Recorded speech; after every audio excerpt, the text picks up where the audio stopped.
Assalamualaikum warahmatullahi wabarakatuh. Perkenalkan, nama saya Dafa Muhammad Irhamni, NRP 3122521010, kelas 1 D3TI PENS PSDK Lamongan. Pada kesempatan kali ini saya akan menjelaskan tentang Docker dan Kubernetes. Poin yang saya akan sampaikan yaitu pengertian Docker dan Kubernetes, komponen Docker dan Kubernetes, keunggulan dari Docker dan Kubernetes, dan perbandingan antara Docker dan Kubernetes. Poin pertama, pengertian. Pengertian Docker adalah software open source yang digunakan untuk melancarkan deploy aplikasi di dalam kontainer virtual. Dengan kontainer virtual ini, containerization aplikasi bisa dijalankan secara terisolasi di environment yang kompleks sehingga tidak menimbulkan masalah pada environment lainnya. Sedangkan Kubernetes adalah platform open source untuk mengelola kumpulan kontainer dalam satu cluster server. Kontainer sendiri adalah environment dengan sumber daya, CPU, dan sistem file untuk satu aplikasi. Jadi aplikasi tersebut akan memiliki sumber daya sendiri. Cukup dari pengertian tersebut. Poin kedua yaitu komponen dari Docker. Yang pertama adalah Docker image, kumpulan file yang berisi informasi untuk membangun sebuah kontainer. Yang kedua, Docker container, environment untuk mengemas aplikasi yang mencangkup sistem tools, library, kode, runtime, dan konfigurasi. Docker client. Yang ketiga, Docker client, tempat user mengirimkan komen seperti Docker run, build pada Docker daemon.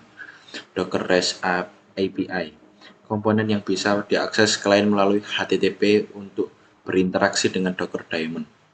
Docker daemon, tempat pengolahan Docker image, container, network, dan volume.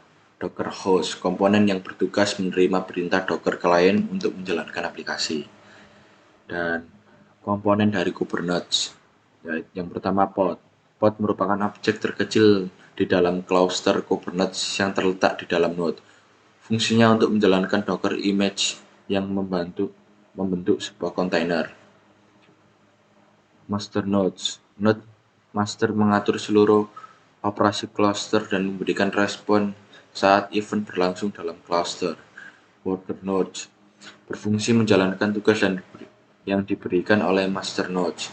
Server adalah objek yang digunakan untuk mengarah request atau traffic ke beberapa pod menggunakan IP address, tujuan agar pod bisa diakses dari luar. Poin ketiga yaitu keunggulan dari Docker dan Kubernetes.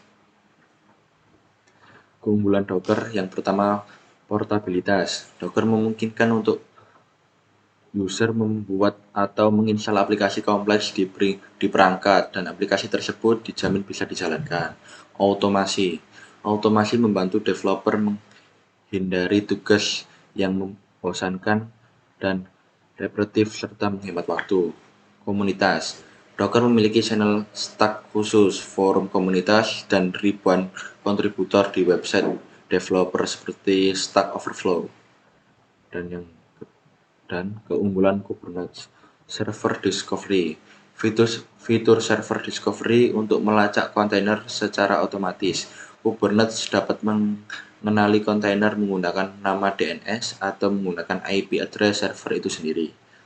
Load balancing untuk penyeimbang trafik atau beban. Load balancing dapat mengelola trafik sehingga kita terdapat lonjakan trafik yang cukup besar, maka Kubernetes mampu membagi load yang ada agar aplikasi dapat berjalan lebih stabil. Dan yang ketiga yaitu rollout dan rollback otomatis untuk melakukan deployment menggunakan file YAML, sehingga kamu dapat mendeskripsikan terlebih dahulu development yang diinginkan. File YAML tersebut dapat digunakan untuk melakukan deployment lain atau mengubah deployment yang ada. Poin keempat yaitu perbandingan antara Kubernetes dan Docker. Nah, ini perbandingan antara Kubernetes dan Docker dari fitur Kubernetes. Definisi Kubernetes yaitu software untuk mengelola kontainer di dalam cluster server, sedangkan Docker platform untuk membuat kontainer aplikasi.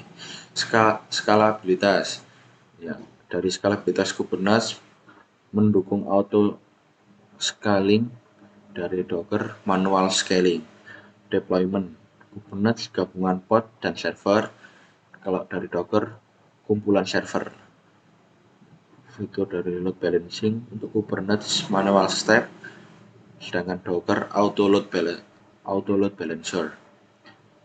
Fitur running Kubernetes harus dengan platform kontainer, sedangkan Docker bisa dijalankan tanpa platform lain.